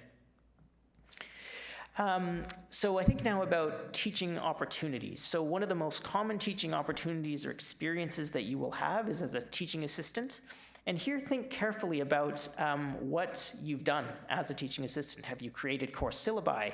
Have you written assignments? Have you written exam questions? Have you led tutorials? Have you innovated things in the classroom? I know I've had a number of TAs who have been just fantastic at innovating ways of teaching and learning in classroom settings. One other thing I wanted to say that I forgot to put on the slide. Oh yes. And have you done any grading, of course, which many of you have done. Now, other things. So what if you haven't had this teaching assistant experience? Well, talk about other things you've done, right? If it's swimming lessons, right? What have you had to do? You've had to set goals with a student. You have to make sure they progress towards that. You have to mentor them. You have to coach them. If you've been in clinical practice, for example, that involves teaching patients about their condition and how to manage it, maybe even doing group classes. Sometimes you have challenging students or challenging patients. How did you come up with tailored ways to do that? So again, this is all about thinking outside the box. If you've been a clinical preceptor, for example, so if you've taught other members of your profession, again, all teaching experience. And if you've been a research mentor to different undergraduate students, or even in the laboratory, if you've trained new people, that's all teaching experience. So you're probably better teachers right now than you realize, and just be sure to sell that when it comes time to it. You'll also have to write a teaching plan, and I say tailor this again to the department, and think about what courses that the department offers that you could step in and teach right away. If necessary, download the syllabus from that course, and it just shows knowledge, right? And then tell them what courses you'd be willing to teach if you did get the job. And then also, last bit is talk about courses you want to develop. So if you notice that there are no courses in the department focusing on your particular area of expertise, say this is one I'd like to develop. And if there are others in the department that you think you could work with to do that, mention that. Reference letters, who to give and which names. So key thing here is give lots of notice. I can't tell you how many people have come to me like the day before reference letters due. Very difficult, or even the morning of, and it's tough. So I recommend, start early. It shows consideration for the person that you're asking, and it allows them to give you enough time and fit it in with all the other things they're doing. Don't be afraid to send reminders. Sandy will know this. I say send them a month, 2 weeks before it's due, so that there's no last-minute panic. Ask them to confirm that they've sent it in. Just make sure that you get everything done. You don't want to be, we want to try and keep everything in your control. And then I always say send them your CV, the job description, and if possible, your application, so they can then write the letter in a way that reflects what you were telling the department. Best advice is you probably should choose your PhD supervisor and or your postdoc mentor. Otherwise, I think it's a red flag, unless, if you're not asking them, then a department may just think about that. And of course, there are reasons why you might not do that, but just make sure that you have, I think, good ones. Some referees may ask you to write a draft letter. I've seen it both ways. One of my supervisors said, no, I will never ask you for a draft letter. That's my job. Another supervisor said, please draft it for me. I have gone back and forth. Most of the time, I don't like to take draft letters, but when I have many requests in a short timeline, I do ask for some help. So both of them are totally available. Again, I said who to choose: PhD supervisor, postdoc mentors, PhD committee members, your master's supervisor. If you were a TA for a course, that course professor is a good person. Oftentimes a collaborator on a grant that your supervisor is leading and you've played a big role in supporting. Always a nice person. It shows good collaborative spirit. A lab manager if you've worked with the group. And I'll just finish here on a sort of a new piece that's been added. There's equity, diversity, and inclusion statement. Now, many institutions will now ask for this, but because it's relatively new, and one of my mentors is heavily involved in this, and we're trying to understand what are the expectations of such a statement. And just a few things that I'll share with you that I've done in some previous ones for other grants is you try to highlight if you identify as a member of an equity-seeking group. So it's called sort of a positionality statement. So where do you exist in the field of research, and how do you see yourself? What equity-seeking groups do you work with? And does your current work or learning environment provide opportunities to enhance or embrace diversity? And if so, how? So it probably will take a little bit of time to write this. Probably it's the least formulaic of anything that I've written. So it might be a good idea to start this one first and just think it through and know that there's a lot to think about. I mentioned the positionality statement. If you've got sort of support in your institution or your group for achieving equity, diversity, and inclusive goals, mention what that is, and just describe any efforts you've made in your own personal journey to enhance EDI in your career and in your life. Yeah, I think I talked a little bit about this, but people that you've mentored, activities in the classroom that you've been involved in, any chance you've had to be involved in this, I think is important to say. So whether this is through curricula, pedagogical advances, or just things you've done to change or improve the classroom climate, all of this is important because I think many institutions are learning and trying to be more equitable, and the more you can tell them you can contribute to that effort, I think the better. If you've engaged with any organizations that promote EDI, I think that's important. And basically, anytime that you've been involved in these efforts, just bring it up because I think it's important, and it's important to share with people the good work that you're doing. My final slide here is just about how do you get experience, right? We all say, well, there's all these things that we need to have in these cover letters. How do we get them? Research experience can be undergraduate research projects, obviously your dissertation. Publish that as soon as you can and make that the effort. It's definitely worth it. Discuss co-authorships on papers that you're involved in. That'll help improve your publication record.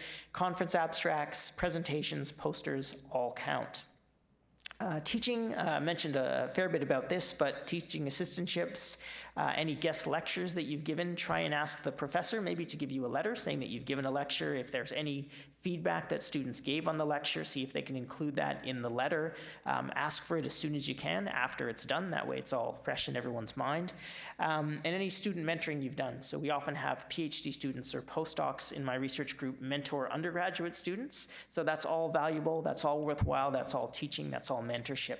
And then finally, we have service to the Academy, and that can be in the form of journal peer review, any public lectures that you've given, any talks, again, students or even buddy systems sort of for fresh or new students.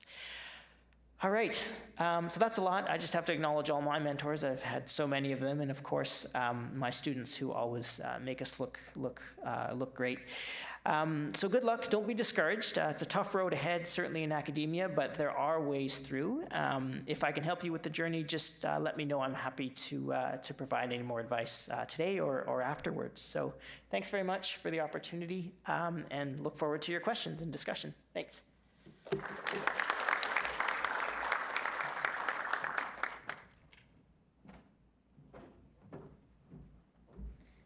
A huge thank you to our three speakers here. So just some finishing remarks before our questions. To add to Russ's survey, can you raise your hand if you're working in a country that's not your home country? Nice. So things are a little different for us, aren't they, in terms of our eligibility and things that we can apply for. And that's also a caveat to no two people here will have the same trajectory. So we're all going to carve out our own niches. We're all going to be approaching this scary world of funding and lectureship applications. But a lot of it is about thinking outside the box, and rejection will happen. Unfortunately, it's part of it, but there will be non-rejections too. And with that, I open the floor to questions. Just quickly say something about rejections. If you are going to get rejections at some point, but one of the most useful things for me, in the past has actually been going back and talking to the funders about why I, got rejected at the time.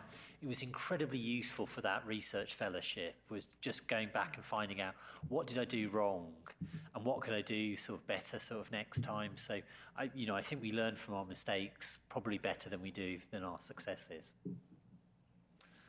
Yeah, so thank you very much for this very insightful workshop. I have a question about research grant writing. Actually, I just wrote a grant for a Luxembourgish National Research Fund. And I struggled because also in that case, I was asked to write a very good hypothesis. That was one of the key of the research grant. I was struggling because I work in metabolomics and I work with non-targeted metabolomics. And the main point of my project was to write a project that is data-driven, not hypothesis-driven. So I was struggling about this point, actually. So what are your suggestions to tackle this point well in our specific field of non-targeted metabolomics. Thank you.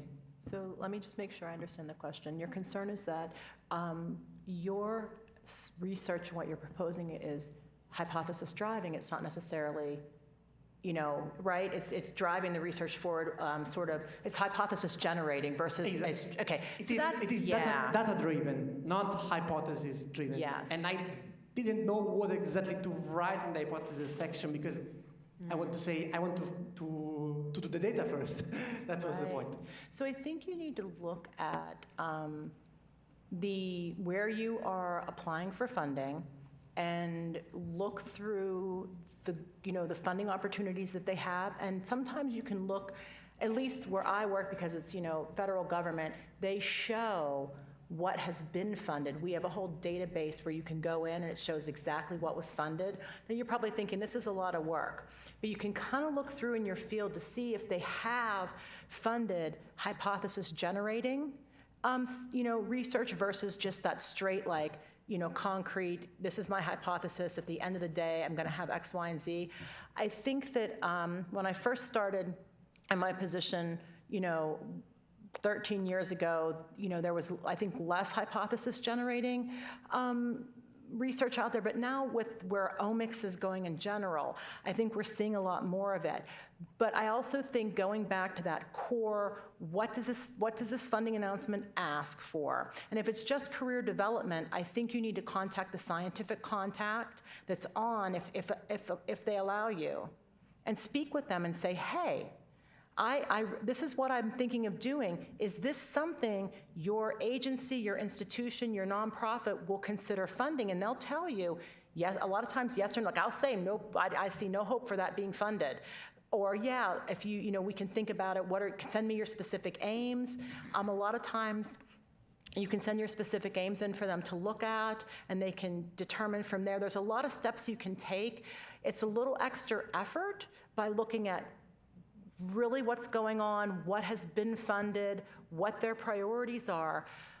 But I do see more and more of the hypothesis generating research being funded. And I'm happy to speak to you offline about exactly what you're doing, but I think going back to that actual funder and either talking to them or looking a little closer can really help you figure out better what the outcome might be for putting that in. I don't know if that's helpful, but a lot of it's kind of looking and seeing what they're doing. I think there are also non-traditional avenues that you can look at, such as charities and also some, it really depends, but there are also other companies looking to invest in this. So I don't know if you've seen in the news this week about a French group that was given 104 million by a venture capitalist group to develop AI technologies. They have no team yet. They have an idea in hand, but they had the buzzword AI and ChatGPT.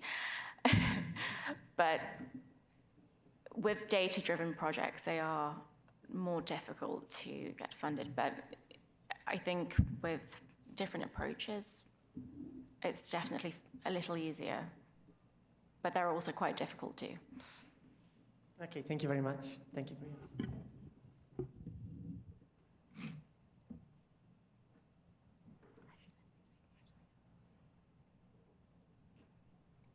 Hi, I'm Adriana, and I'm starting an assistant professor position this summer. And my question is, how do you see collaborations with a previous supervisor? Is that acceptable? And if yes, how can you establish boundaries so that you're not seen as an RA or a student anymore? If I could add to that, from our list of questions, how do you distinguish yourself from your postdoc supervisors? I think one of the key things is that first paper and that first grant proposal that you do on your own, and that you get your name out there for what your research is going to do. So I think that's an important step. I don't think there's any problems though continuing if you get on well with your previous supervisor, or if you get on well with them. I don't think there's an issue with collaborating, but it's at that stage where you don't have an exclusive deal anymore, as it were, and that's an important. You've got to make your own network and branch out, and equally, it can be the same for your supervisor as well. So it can be difficult for the supervisors to give up an area of research and allow that person then to sort of take it away. And you think, well, have I just stopped being interested in that research area? Well, of course you haven't. But I think my big bit of advice is think about sort of what the first grant application might be, or grant funded study would be that would be your work. And also think about that paper, and it doesn't have to be a classic paper, but just sort of sets out sort of where your direction is going. And then to go back, have a think about sort of where your research niche is going to be, why it will be different from your supervisors, and then I think it will sort of come naturally, but it doesn't have to happen overnight either. So. Yeah, don't know. One thing to add, would you be starting at the same institution that your mentor is? Right, so sometimes that physical distance helps as well, because you're going to a new place. No one there sees you as a trainee. They sees you as someone who's bringing something to the group. You're going to just by force make new collaborations because you're in a new department, a new environment. But I think that physical separation is very important, because if you're at the same institution, it's difficult to be seen as other than your mentor's trainee. But when you go away, you can always then go back to your mentor and continue the work that you're doing together. But as Jules was saying, you'll be developing a new network, and that new network will hopefully bear a lot of fruit in terms of new publications.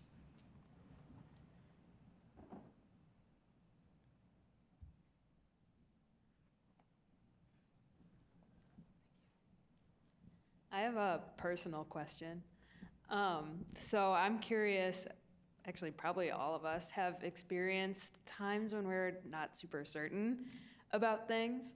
So I'm curious for the panel, have you had a time, particular maybe when you were like our age, when you were uncertain about where you wanted to go? Also recognizing that no job is perfect, how did you sort of reconcile with that, and identify areas where the stress was good and it was going to build you into a better scientist, a better person, rather than the stress being bad and breaking you down and not making you better? So how did you essentially get through these doldrum periods of uncertainty, if you can remember? Okay, so I'll tackle this. I'll start. So yes, when I was doing my postdoc, I postdoced at the NIH, at the National Cancer Institute.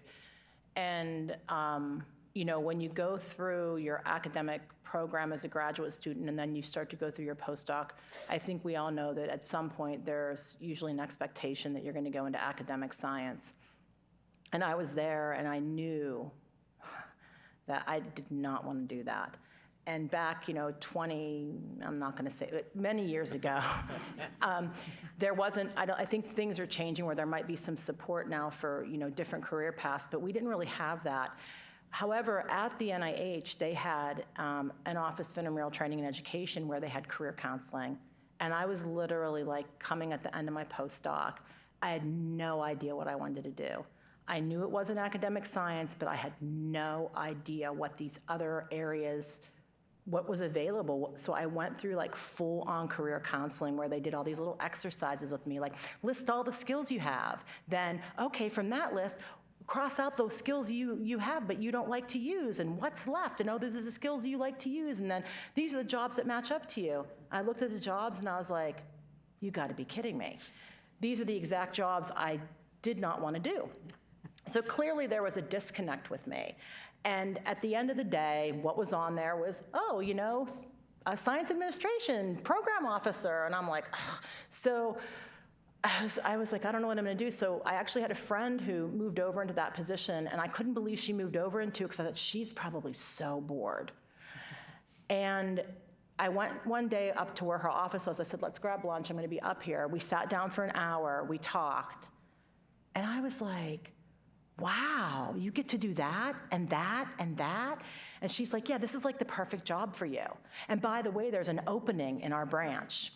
And, and guess who the branch chief is? And I was like, oh, I work with her on other projects. Needless to say, that's where I ended up. And it's the right place for me. The thing is, what I learned is that you have to figure out that whole list of skills that you have, and you've got to look at that list critically and be honest with yourself. Of these skills, what do I like to do? And what do I not like to do? Like, what makes my day exciting and what makes my day, makes me want to sleep in? And I'll tell you what makes me want to sleep in: spreadsheets. Look at SAS code. These are things that like make my eyeballs roll back in my head. Now, very few scientists are going to admit to that because they're like, you got some fluff there. But I'm really good at looking at the big picture and thinking about where science needs to go and how we're going to get it funded and how we're going to make people collaborate, how we're going to encourage people to collaborate and work as a team, and I have fun doing it. So you have to do that critical look. And it's worked out well for me so far, and I haven't really changed jobs that much. I recently had a job change, and what drove it was, well, I've been at the National Cancer Institute for 20 years. And that was through my postdoc, though, through now. And oh my goodness, like, what if there's something else out there that I'm missing? Should I rip off the Band-Aid and go explore and take a chance? And this job opened up, and it was, it was at the office of the director of the entire NIH, and it was in an area that I'm trained in.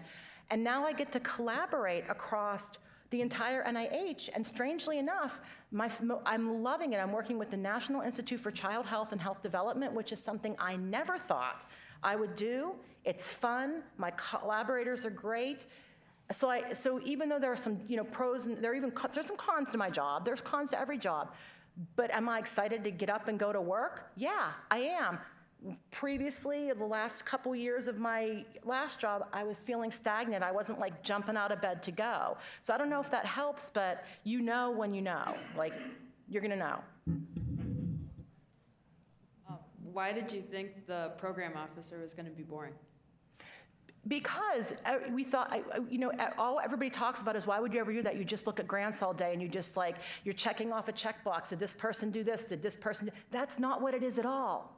I was not educated in what it was. And even, of course, the talk I gave today probably didn't help that, because I'm like, then you do this and that. But it's way more than that, right? But what we all, as we're coming up in our postdocs, what we all thought it was sitting at a computer, reading people's grants, helping them go through the study section, and then we have to do their progress reports. I really thought people sat there and just did progress reports and thought people were doing what they were doing. Now, some jobs are more like that, and some people love it. Some jobs are less like that. I've always ended up in the jobs that are a little bit less like that, where I managed large consortia and did some other things. Like now I do a lot of really cool stuff where I'm just building collaborations just across big groups, and we're developing scientific initiatives from the ground up with many institutes. That's the part I didn't understand happened as a program officer, and that's why we all do it, because it's really exciting. And then we have to manage grants because people need funding, and we're the experts, and we have to make sure that those individuals get the support that they need to fund the exciting extramural research. And I like that too. I do miss talking with grantees. In my new job, I don't do it as much. I don't know. Yeah, I don't know if that answers it, but yeah. I was going to follow up. I might not make any friends with this, but there were two places that when I was finishing off my PhD that I said I'd never work in. One was the US, and one was in London. So my first two postdocs were in Mass General Hospital in Boston, and the second one was Imperial College in London. And I was completely wrong about those two places. So just to unpack the US side of things, this was, I can't even say that this was in the early 20-somethings. This is in 19-something or other. But at the time, we got a lot of films that were coming over to the UK, which were Charles Bronson films, where everybody was killed in America. It just put me off going to a US city. But I happened to speak to somebody who'd, she'd just completed a postdoc at Mass General Hospital, a woman called Irene Tracy. She's now the Vice Chancellor at Oxford. And Irene was great for sort of telling me what research was actually like at Mass General. And I had a great time, you know, and it was a great place to be at and exposed to some really interesting science. I hadn't wanted to go to London because London at the time didn't have a great reputation for living there. And got chatting to a couple of people that worked for who was going to be my supervisor, Jeremy Nicholson at the time, and just found it a really exciting place, and it sort of made me sort of think about actually what my options were. So I think it's actually finding out what the jobs are really like, just like Krista said, is that a job that you might not think will be that exciting, when you find out what it involves, you know, you can change sort of how you think about it. So never say never, I think. I will say that I swore I would never do, after I was done with chemistry, like, you know, like freshman, sophomore chemistry in college, I said, I am never getting involved with chemistry again, and where am I sitting?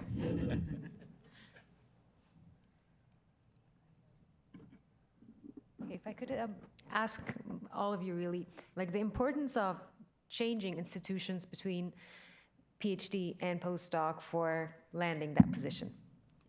Importance or not? Yeah, sure. I can start. So I'm just thinking back to my postdoc. So my postdoc was actually a joint postdoc between two institutions, and one of the things I think to think about is sort of and two things I'll say is if the department that you're in right now or that you're doing your postdoc in already contains one or more senior investigators who are established, who are doing work in the same field that you are trained in and want to move into, it's going to be a little bit difficult because that institution is going to always have someone with more experience, grant writing, more success that you're going to be competing with internally, and that's going to be tricky. The second bit is that because you're doing similar type of work, people will go to your mentor before they go to you. So sometimes at least what worked for me is I went away to a different institution for my sort of second half of my postdoc where others weren't doing the same work I was doing. So all of a sudden I was the person that people could go to. And I wasn't seen as this junior person anymore. I was seen as someone who's bringing something to the table. And that mind shift sort of helps you to move.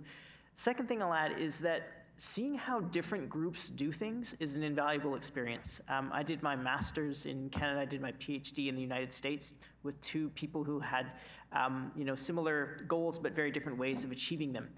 And you can learn then what are individual people's strengths and weaknesses and what institutions' strengths and weaknesses are. And that just makes you more fluid as you advance in your career. So I personally am a big fan of trying to move on and do things with different people in different settings because it helps you to grow as a scientist.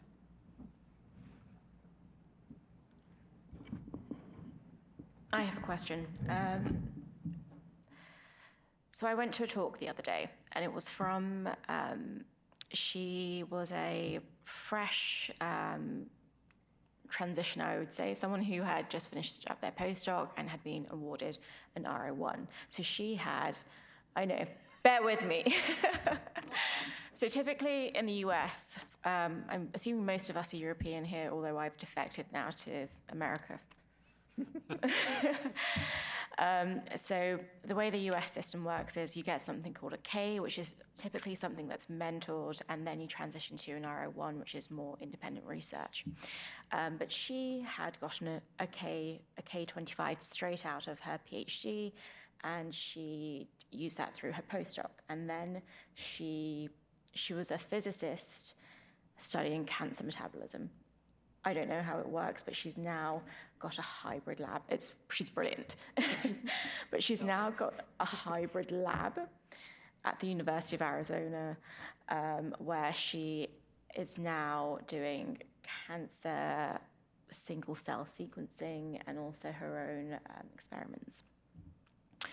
And during this talk, she spoke about the difficulty it is to sustain R01. So now that she has students and postdocs and an entire team that depends on her, how can you cope with the pressure of having that on you? The fact that you have to keep getting grants thereafter. So therein lies my question. How do you deal with this? I think the first thing is to acknowledge that it's tough. So, one of the things that I didn't like, so last time that we had a grant funding sort of squeeze, so going back to the financial crash, we had a departmental meeting where I was told, oh, don't worry, good science always gets funded. And it's not true. The funding rates that we have from all funders, we know that a significant amount of good science doesn't end up getting funded, at least sort of first time round. So I think you have to show a bit of resilience, and you can only get that resilience by realising that actually, sometimes we do put in a bad grant, but sometimes you've actually put in a decent grant and it just hasn't got funded for whatever reason. The other thing I would say, although my talk was on finding a research niche, one of the things you might want to consider is that funding, is actually sort of spreading your funding, potential funders. So for me, having a mixed economy about where I would go out and find funding has been useful. So we've got a number of research councils within the UK. I can go to different research councils, and you have to sort of tailor your application and know that one research council that I go to is all about health, and another research council that I go to is all about disease. But it's also worth thinking about some of the charities that you might get funding from, building up a reputation with them. And also, the unusual one is sometimes going out to industry. And that can be a very different type of grant application. So some of those grant applications is actually just a letter sort of saying, I've got this really good idea, I think, for this particular area. It fits in with your company's interests. Can we have a chat? And at times, where you have got an industrial funder sort of interested, it's been, can you write me a page in terms of that application? I do know a few stellar colleagues that have had that conversation with funders. My favourite story was a chap called John Solston, who was setting up the Human Genome Sequencing Project in the UK, went to the Wellcome Trust to get it funded with a one-pager. And they said, John, we really like it, but can you give us a bit more than one page? So we went back with just 2 pages and they funded it. So most of us are not going to be in that situation. But yeah, do think about sort of that mixed economy, I think, in terms of you don't quite know when your stuff isn't going to get funded for a while with a particular funder. And there might be another funder around the corner that could fund your research very well. Okay, sure. One of the things I'd add is start thinking of skills or services you can offer to other research groups. And what you can then become is a collaborator on other people's grants that may be able to give you a constant type of funding source. For example, for me, I do systematic reviews and meta-analyses, and people are always wanting to do these. In nutrition, people are always wanting to measure nutrition in their studies. So they call me and they say, can you help me? And I say, sure, but build in $10,000 into your grant for a graduate student, right? So that's a way that hopefully you can develop a constant value that you can provide to collaborators in exchange for supporting your own research program, because it's going to be hard. There are going to be times when you don't get funded and you write a grant and you think it's great and it doesn't get funded. I just had one yesterday, right?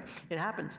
But try to come up with something that you're good at, that doesn't take a great deal of your core effort, that you can kind of become a service provider in the background. That's one of the things that we're not taught as academics is how to run a small business, and that's really what we do, and we all suck at it. So, that's one of the things that I've tried to do over the course of my career is sort of come up with something that is relatively transferable, that can hopefully help you through the lean times when they come. I think more practical, like from a practical perspective, answering that question, you can talk to us, but I think, there are people out there who are extremely well-funded, and they are really good mentors, and they have a lot of, graduate students and postdocs. People, will usually fit in time for informational interviews. And I would almost say, when you're asking that, I will always think of why haven't you talked to Jessica? Which I'm sure you have. And I think your question is just, a good question to think about for the room. But if you see people out there that are highly funded, have consistently had funding, you should talk to them about it. How are you doing this? What was your strategy? How did you start out? How did you sustain it? Because, they've done things and they've figured things out, and the ones that continue to get sustainable funding they're sustaining their funding. They're calling their program officer, they're talking to their colleagues, they're building these big research teams. They're always kind of moving and shaking, and they're always thinking about where they can get their next piece of the pie, like you said, and it might not always be they have the R01, they might be a collaborator in an R01. So you have to think of all the different aspects, and you can always talk to people because they'll tell you things and it'll bring about, you'll be like, oh, and then hey, that's a strategy I can use. The other thing is you gotta know when it's time to sunset something. If it's I have people that they'll keep bringing it in, and the score has stayed the same for the last 3 rounds. Do you really want to continue to invest your time in that project again when it's likely not to move? Whereas you could think about, really revising it quite a bit, or thinking about maybe a different direction. And I know people cringe at that, but sometimes something is just not going to get funded, even though it's your, something you really love and you want to do. And sometimes you just have to think about sunsetting it. And at that point, that's something to call your program officer or the agency contact about. I've had to tell people, I just don't think this is going to work out. It ended up not being a role, you're going to stay at that score and it's really not a priority, so we're not going to pull you off that list and fund you. It's a hard conversation to have, but your time is valuable and you want to be doing projects that are going to get funded and they are going to be a priority for the agency, so they want to keep funding them. So, I know it's a tough thing to hear, but sometimes you just have to let it go. Hi, I am Milena Barros Santos, and I have a question. Thank you for your great talk. And we know that nowadays there is more support for people from low and middle income countries. But I would like to hear from you, how could they improve their CV, taking consideration that there are a lot of difficulties. It's difficult to publish, it's difficult to come to a conference, so how could they improve their CV to be in a conference and be competitive?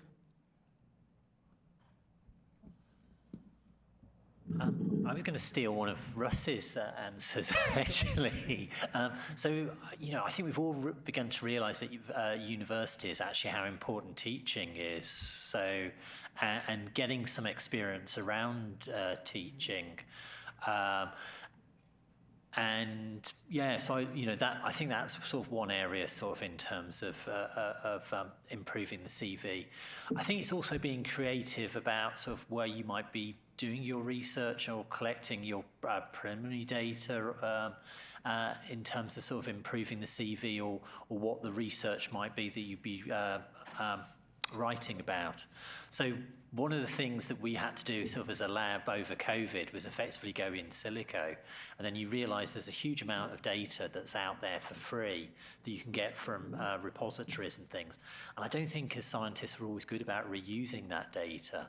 So there's no cost to sort of access that, but actually demonstrating that some of your ideas, if you're going to go for a fellowship or something, actually is backed up by data that's out there, but people haven't processed that in that way, then I can see that sort of improving CVs. And I guess also sort of thinking about sort of trying to go into a better funded lab and things. There are various fellowships that countries have. I think speaking to a potential supervisor or potential mentor early on about that, and then co-developing an application for one of those fellowships can be really helpful. So I've had a couple of people that have come into my lab where we've talked about sort of what I can do, in terms of a project, what they could do in terms of a project, and they've taught me stuff actually. So it then allows me to write, a glowing mentor letter as well, sort of saying, well, I hadn't realized X, Y, and Z, but this person's going to come into the lab and sort of research that, and that'll be a new direction as well. So another thing to consider is sort of, I call it the thankless work, where you kind of maybe join the board of directors of something, or you join the EMN, or you join these where it's work, but it's just extra work, and but what you do get out of it, right, is you're building a network, and you may then be able to find collaborators in different countries and find colleagues in different countries instead of. So maybe you can't travel to a conference because of costs, or maybe it's difficult to publish, but can you get on a conference call once or twice a month for an hour with your colleagues so they can appreciate what you bring to the table, and then possibly coming down the road, they could possibly add you to a grant. And there are grants, at least in the United States, for my agency, where we focus on like low to middle income countries. So the investigators will apply for it, and they need collaborations and collaborators in those countries to realize the specific aims of their grant. And if you're sort of doing things like this and you're meeting people from the different countries, if they have a project they want to do, they're going to think, I know so-and-so in that country, I'm going to call them, or email them rather, it's 2023, email them and say, is this something you'd be interested in? And even though it's really challenging, I think that networking really at some point could help, because there are those collaborations that are definitely between different countries, and we're seeing them more and more. Yeah, just a couple things to add. Again, in light of COVID, there is more connectivity. The ability to connect with people, I think, is better now, as long as you have stable internet, which is always an issue. But the ability to connect with people who otherwise you would only get a chance to see if you actually flew to another country. The other thing is a lot of journals will offer reduced fees or waive publication fees if the author is from a lower middle income country. So it's definitely worth it to look into those journals and take advantage of that offer so that your publication record will be enhanced by that without the barrier of cost. The third thing I would suggest is a lot of the universities in the global north have global health programs. And global health programs are, I think, uniquely geared to fostering these collaborations. And especially if you're coming from a basic science background or from metabolomics and omics technologies, there aren't going to be too many people, at least in my experience, that will have that expertise in a global health program. So if you can say, we can offer this, or we bringing this to the table, these programs may be able to help set up collaborative opportunities for you to work with. So, I empathize. It's very difficult, and I don't want to minimize that at all. But these are just a few of the ways that I think you can open a few doors that way, and certainly, I hope it does work. I think with the pandemic, that's helped make the world smaller, and I just hope that continues. Hi. Yeah, thank you for the talks. It was really great to listen to, and also your answers. One of the things that I think two of you mentioned was that you should get in contact with people and that you should try to connect, and that you will get rejected, of course, I think is the main lesson that we can take away from this. So I was wondering, are there any emails, any connection requests, any job applications or grants that have stood out to you? And what did they do to make you still remember them even after so many years?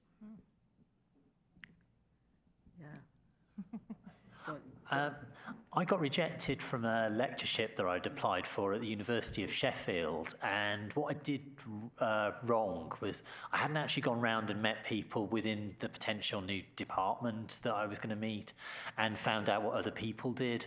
And they very kindly sort of arranged a telephone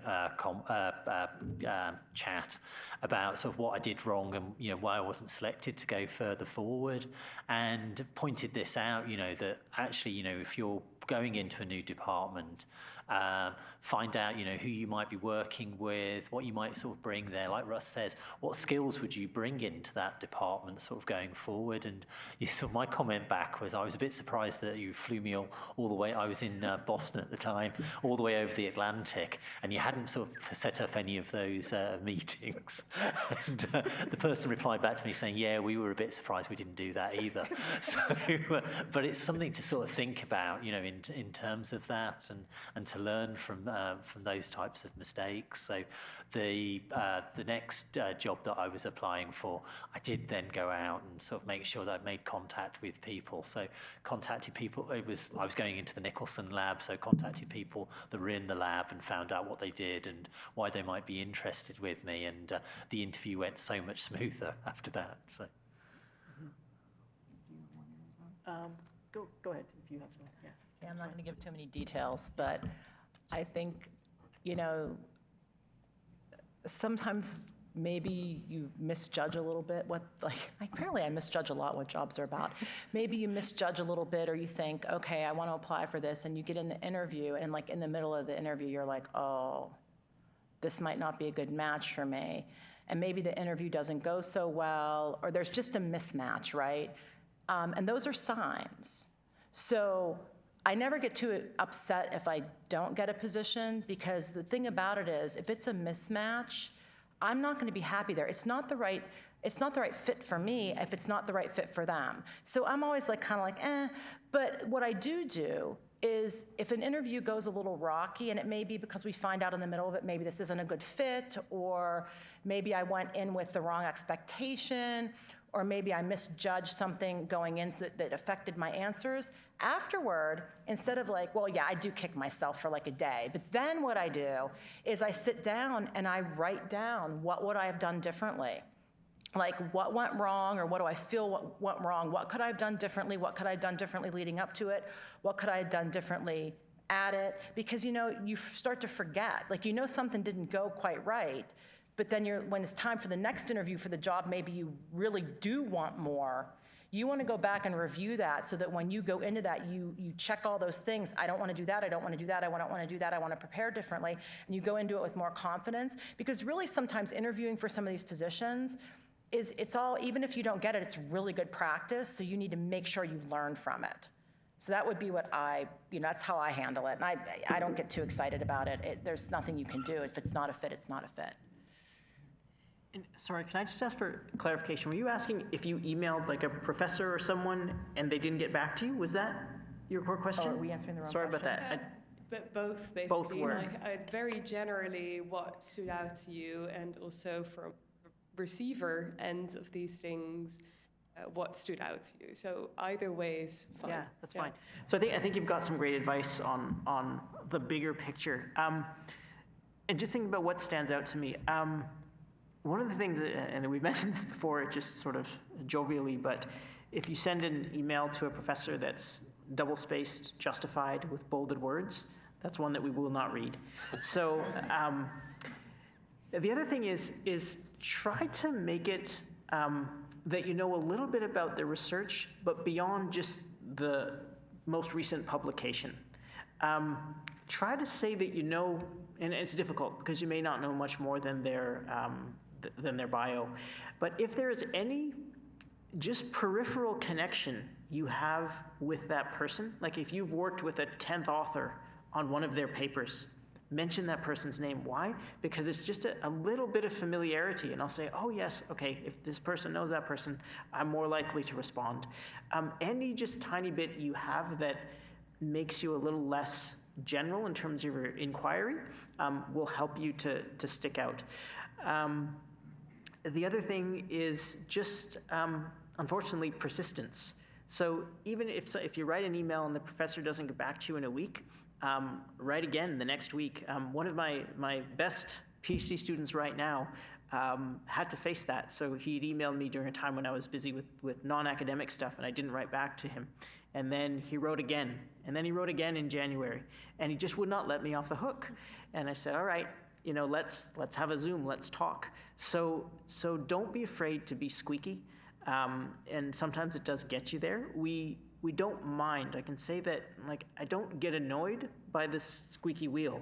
It's just that I forget the ones who don't squeak. So don't be afraid to do that, because eventually you'll have to be persistent in your career, and it's a nice way to start. And if the person, and if in the end the person sounds annoyed by you being persistent, well then hey, this is not someone that I'm going to fit well with. But don't be afraid to be persistent, I think, is really where I'm trying to go. So that's the end of our session. And I just like to give it, oh yes. Yes. We'd like to thank our fantastic speakers. Let's give a round of applause, please.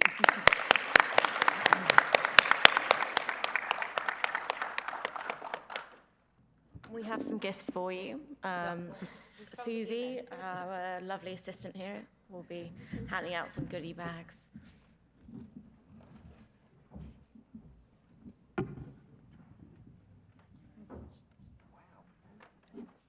Heavy as well, so yes, yeah, these are good.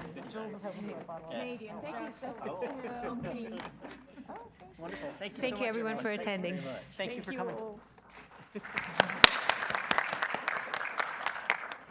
Good insider info, there should be finger food at a job fair. Thank you all